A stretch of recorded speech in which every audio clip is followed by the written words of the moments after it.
श्री वल्लभाधीश की जय। श्री गोसाई जी परम दयाल की जय। શ્રી વલ્ભાખ્યાનમાં ગોપાલદાસજી ગાન કરે છે, જેને શ્રી વિઠ્ઠલનાથ વિચારે રે, તેને પ્રગટ પદાર્થ ચારે રે. શ્રી ગુસાઈજી જે જીવ માટે વિચાર પણ કરે તેને શું દાન થઈ જાય છે? ચારે પદાર્થ તેને સહજતાથી પ્રાપ્ત થઈ જાય છે. કયા છે ચાર પદાર્થ? નામ, રૂપ, લીલા, ધામ, અથવા તો ધર્મ, અર્થ, કામ અને મોક્ષ. જે ચાર પુરુષાર્થ છે તે તેને સહજતાથી પ્રાપ્ત થઈ જાય છે. અને અનુસંધાનમાં આપણે વાર્તાજી નંબર 59, શ્રી ગુસાઈજીના સેવક એક ધોબી નિત્યલીલાના શ્રીદેવી અંતર્ગૃહગતામાં છે અને તેઓ શ્રી ગુસાઈજીના શરણે આવ્યા. શ્રી ગુસાઈજીથી નામ પામ્યા છે. શ્રીનાથજીના વસ્ત્ર ધોવાની સેવા કરવા લાગ્યા. શ્રી ગુસાઈજીએ તેનો નેગ બાંધી દીધો. આ ધોબી બહુ સાવધાનીથી વસ્ત્ર ધોતો. એકવાર શ્રી ગોવર્ધનનાથજીના વસ્ત્ર ધોતા શ્રી ગુસાઈજીએ તેને જોયો. જુએ છે તો બહુ જતનથી, ઘણા પ્રેમથી, ભાવથી વસ્ત્ર ધોઈ રહ્યો છે. શીલા પર ન પછાડે. આ જોઈ શ્રી ગુસાઈજી તેને પૂછ્યું, તું આવી રીતે હાથ પર વસ્ત્ર ધોએ છે, શીલા પર કેમ નથી પછાડતો? ધોબીએ કહ્યું, શ્રી મહારાજાધિરાજ, શ્રી ગોવર્ધનનાથજીના શ્રીઅંગના વિનિયોગના વસ્ત્ર છે, હું શીલા પર કેવી રીતે પછાડું? વસ્ત્ર પણ કોઈ અલૌકિક ભક્તના ભાવનું સ્વરૂપ છે, તો આવી નિઠુરાઈ કેવી રીતે કરું? આવા વચન સાંભળી શ્રી ગુસાઈજી બહુ જ પ્રસન્ન થયા. કહ્યું કે કચ્છું માંગ, મેં તો પર પ્રસન્ન હું. અને ધોબીએ કહ્યું, મોકો મોક્ષ દીજે. પાછે શ્રી ગુસાઈજી તો ત્યાંથી પધાર્યા. કેટલેક દિન પછી તેનો કાલ આવ્યો, દેહ છૂટી. તે જ સમયે સાયુજ્ય મોક્ષને તે પ્રાપ્ત થયા છે. આ ગામમાં ચાચાજી અને એક વૈષ્ણવ આવ્યા છે કે જ્યાં આ ધોબી સાયુજ્ય મોક્ષને પ્રાપ્ત કરી ઠાકુરજી થઈને સેવાઈ રહ્યા છે.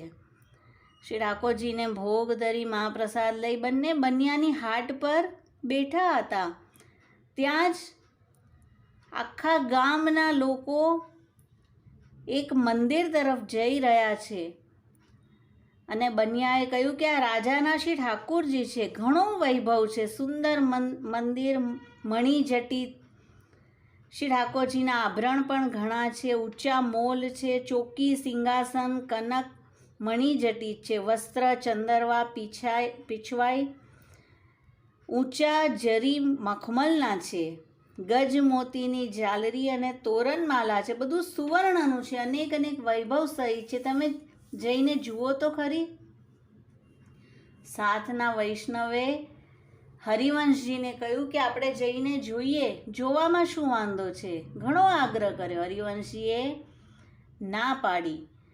વૈષ્ણવે કહ્યું, તમે ચાલશો તો જ હું જઈશ. અને એના ઘણા આગ્રહના વશ થઈને ચાચાજી પણ તેની સાથે ગયા છે. ત્યાં જ રાજા આવ્યો અને કંચનની થાળીમાં આરતી કરી.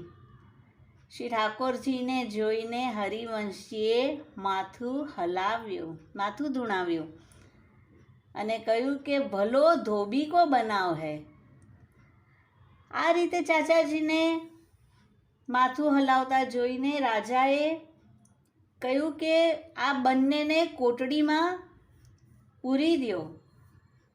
અને ચાચાજીએ સાથેના વૈષ્ણવને કહ્યું કે જો તે હઠ કરી અન્ય માર્ગીયના શ્રી ઠાકોરને આપણે જોયા, તેના મંદિરે ગયા, તો આપણા શ્રી ઠાકોરજીને તે સોહાયું નહીં અને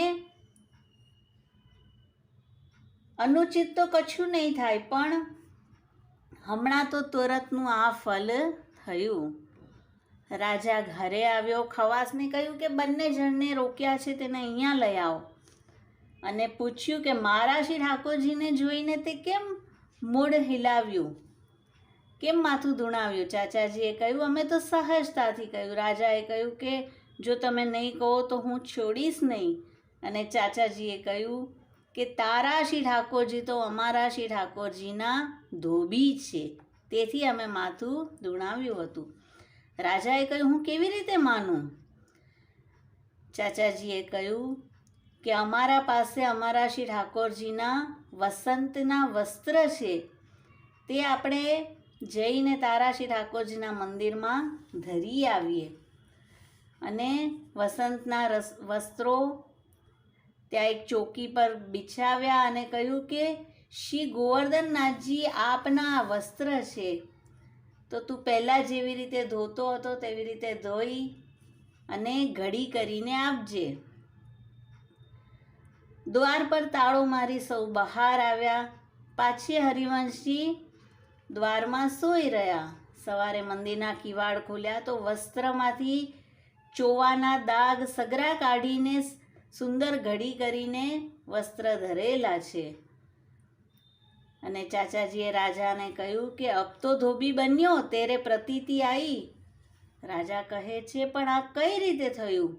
કહે છે, અમારા શ્રી ગોવર્ધનનાથજીના ધોબી હતા. શ્રી ગુસાઈજીએ તેને નીકી ભાંતિથી વસ્ત્ર ધોતા જોયા અને પ્રસન્ન થઈ કછું માગવા કહ્યું. અને તેણે કહ્યું, મને સાયુજ્ય મુક્તિ આપો.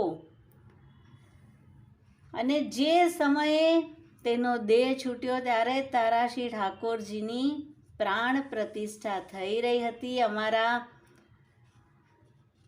ધોબીનો જીવ તારા શ્રી ઠાકોરજીમાં પ્રવેશ થયો. અને તેથી જ મેં કહ્યું કે જો આ ધોબીની કેવી માનતા ચાલી છે.